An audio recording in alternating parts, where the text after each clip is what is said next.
Masyarakat Lampanah, Kecamatan Indrapuri, Kabupaten Aceh Besar, Minggu 12 Februari mengadakan kanduri belang di Balai Persawahan setempat.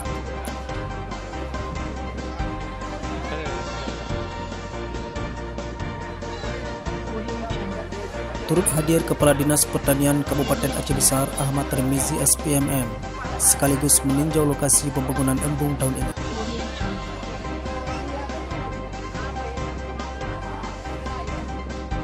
Pada kesempatan tersebut, tokoh masyarakat Lampanah, Haji Irfan SH juga berharap pemerintah Kabupaten Aceh Besar melalui Dinas Pertanian bisa menanggapi masalah ini karena sebagian besar mata pencaharian masyarakat adalah bertani.